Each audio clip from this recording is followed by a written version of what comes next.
I'm Dory, and welcome to Ask STARBASE. Today's question comes from Jeremiah K. of Kingsbury School. Jeremiah wants to know, how do spaceships land?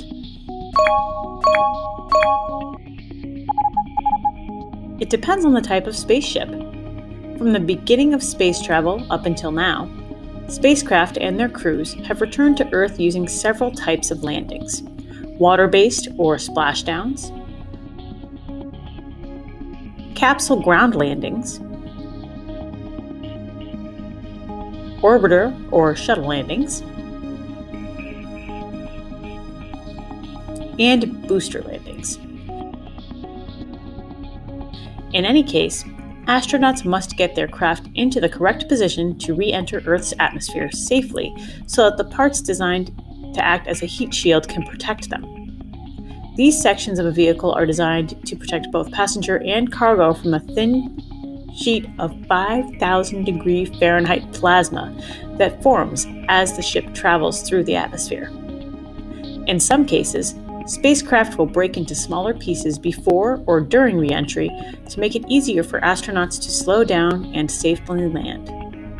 While these methods all require specific positioning and make use of heat shields, what happens after the spacecraft enters the atmosphere can be very different. Let's start with the splashdown. NASA has been making use of splashdown landings since the 1960s. Freedom 7 returned on May 5, 1961, and since then, 30 additional NASA missions have ended this way. Once a space capsule has separated from any unnecessary parts, this method uses multiple parachutes to slow the vehicle down until it lands in a large body of water, usually the ocean. The water can act as a cushion for the landing so that the spacecraft doesn't have to use another rocket to slow it down. These capsules also make use of flotation collars. You can think of them like large tubes that inflate around the craft to help it float. Ships are sent out to the expected landing area in advance. From there, the spacecraft gets lifted back onto the ship using a crane. While NASA moved away from this approach when they switched to using orbiter vehicles or space shuttles, it may be making a comeback. NASA and SpaceX used this method to bring 4 astronauts back from the International Space Station in the early hours of May 2nd. In this case, the crew had to wait until their spacecraft, known as the Crew Dragon, was lined up to return to the Gulf of Mexico before they could disconnect from the trunk section. Once this piece was gone, the capsule used its thrusters to move out of orbit and start falling towards the sea. The capsule was quickly retrieved from the waves and everyone was healthy and safe. In some cases, space capsules will land on the ground rather than the water. While NASA decided to make use of coastlines and naval power for splashdowns at the beginning of the space race, their Soviet counterparts had a very different climate and geography to consider. The combination of frigid temperatures, icy oceans, and flat, unpopulated areas led them to choose ground-based landings. Today, Chinese and Russian spacecraft use parachutes to help them slow down, in addition to using small engines at the base of the rocket. These engines fire once the craft is about 2 meters above the ground to soften the landing for passengers. One of these capsules, Soyuz MS 17, returned on April 17th, carrying 3 passengers from the ISS. Another landing option became available in 1981 with NASA's Space Shuttle program. Similarly to the space capsules, these spacecraft have to be correctly positioned to re-enter the atmosphere.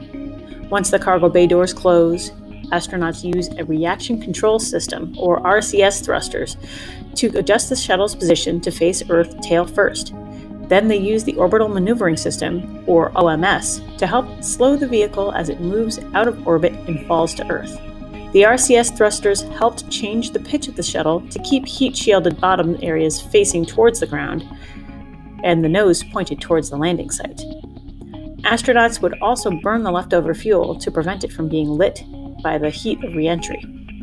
Once the shuttle was low enough in the atmosphere, it would be flown similarly to a plane. The pilot would use zigzag patterns to slow the shuttle down until they were moving slowly enough to approach the landing strip. While the landing process was also similar to that which we see in commercial airplanes, the space shuttle would still be moving much faster and approach the runway at a steeper angle. As a result, a parachute would be deployed after touchdown to help slow the shuttle down to a stop. NASA made use of the Space Shuttle for 30 years, ending it in 2011, citing safety concerns after the Challenger and Columbia accidents, as well as the rising costs of maintaining the shuttles. Changes in the political world also made it easier to make arrangements with Russia to bring NASA astronauts to space using Soyuz spacecraft. Today, there is yet another way we are exploring to return spacecraft to Earth. SpaceX rockets have been designed to return to Earth and land in the same position as they take off. This idea is known as boost back burn. As it approaches Earth's atmosphere for re-entry, the Falcon rocket flips over so that the engine is facing towards the surface of the Earth. Controlled burns slow the rocket down as it falls, while grid fins at the top are used to steer it towards the landing area. The Falcon also contains sensors connected to its base to help maintain balance. Once it slows down enough, legs come out to allow for landing on autonomous drone ships. That's what we know so far about ways we can land a spaceship. Who knows what new ideas engineers will come up in the future to help us safely return to Earth.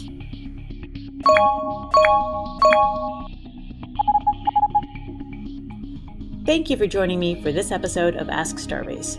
If you have a STEM question you would like an answer to, please email us at ask@starbase-ct.com or go to our website, starbase-ct.com, to submit your question.